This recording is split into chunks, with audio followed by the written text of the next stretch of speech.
আসসালামু আলাইকুম। Rajshahi Warriors super ওভারে হারিয়েছে রংপুর রাইডার্সকে। এই রংপুর রাইডার্স এবং রাজশাহী ওয়ারিয়র্সের ম্যাচটা ছিল একেবারেই রংপুর ফেভারিট। সেই ফেভারিটটা কাটিয়ে রাজশাহী তারা ম্যাচটা জয়লাভ করে ফেললো 160 রানের টার্গেটে। রিপন মণ্ডল শেষ ওভার 7 রান যেভাবে কাভারেজ করলেন, এটা অবিশ্বাস্য ছিল। যেখানে তিনি আউট করে দিয়েছিলেন নুর হাসান সোহান, খুরদিল সাদের, এবং সেইখানে মাহমুদুল্লাহ রিয়াদ তিনি পারেননি ওই একটা রান নিয়ে ম্যাচটাকে জয়লাভ করাতে। ওই এক বলে 1 রান ছিল দরকার, সেটা তিনি করতে পারেননি। যাই হোক, ম্যাচের প্রথমের অবস্থায় চলে আসি। ম্যাচের প্রথমে যে ঘটনা ঘটছে, রংপুর রাইডার্স তারা টসে জিতে ফিল্ডিং করার সিদ্ধান্ত নিয়েছিল। সেই ফিল্ডিং করার সিদ্ধান্ত নিয়েছিল এবং রাজশাহী ওয়ারিয়র্সকে ব্যাটিংয়ে প্রথমে তারা পাঠায়। ব্যাটিংয়ে পাঠানোর পরে যে ঘটনা ঘটে, তারা 159 রান করে 6 উইকেটের মাধ্যমে দলের পক্ষে সবচেয়ে বেশি রান করেন সাহেবজাদা ফারহান। 43 বল থেকে 60 রানের একটা ইনিংস খেলেন এবং তার সাথে আরও একজন ব্যাটার নাজমুল হোসেন শান্ত, তিনি 41 রানের মতন করেন 35 বল থেকে।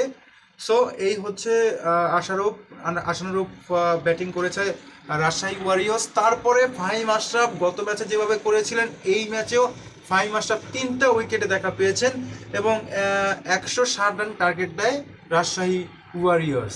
160 রানের টার্গেটে ব্যাটিং করতে নামে রংপুর রাইডার্স তারা কি অসাধারণ খেলাটা খেলিয়েছিল। প্রথমে তারা ডেভিড মালান এবং আরেকজন ওপেনার তারা কিন্তু শুরু করেছিলেন ভালোই, তবে প্রথম উইকেটের পতন দ্রুতই ঘটে রংপুর রাইডার্সের।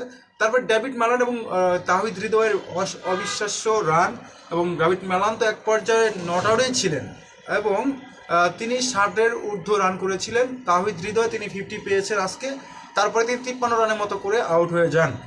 এখানে সর্বশেষ 2 ওভারে রান লাগে আপনার 20 রান। রংপুর রাইডার্সের লাস্ট 2 ওভারে লাগে 20 রান। সেই 20টা রান টপকে যেতে পারেনি রংপুর রাইডার্স। শেষ ওভারের জন্য লাগে 7 রান। সেই 7 রান করার জন্য বলের দায়িত্ব পান রিপন মণ্ডল। এই রিপন মণ্ডল যেটা করলেন, তিনি হচ্ছেন তখন একটা উইকেটের পতন ঘটে, তাহিদ হৃদয় আউট হয়ে যান এবং ডেভিড মালানের সাথে যোগ দেন এই জায়গাটায় নূর হাসান সোহান, কায়েল মায়ার্সও তিনি কিছু কাজের কাজ করতে পারেননি, তবে কিছু রান করেছেন, কাজের কাজটা করতে পারেননি। নুরুল হাসান সোহান আসেন যখন 6 বল থেকে 7 রানের প্রয়োজন, তখন নুরুল হাসান সোহান কিন্তু একটা বাউন্ডারিও মেরে দিয়েছিলেন ওই আগের বলটায়। তারপরে 2 রান নিয়েছিলেন। ম্যাচটা মনে হচ্ছিল যে একেবারে ইজিলি জিতে যাবে রংপুর রাইডার্স, বাট সেখানে নুরুল হাসান সোহানকে যখন আউট করে দিলেন ওইখানে রিপন মণ্ডল, তারপরে আসেন খুরদিল শাহ, তিনিও কিছু করতে পারলেন না। শেষ বলে প্রয়োজন 1 বল থেকে 1 রান, তখন খুরদিল শাহ আউট হয়ে যান।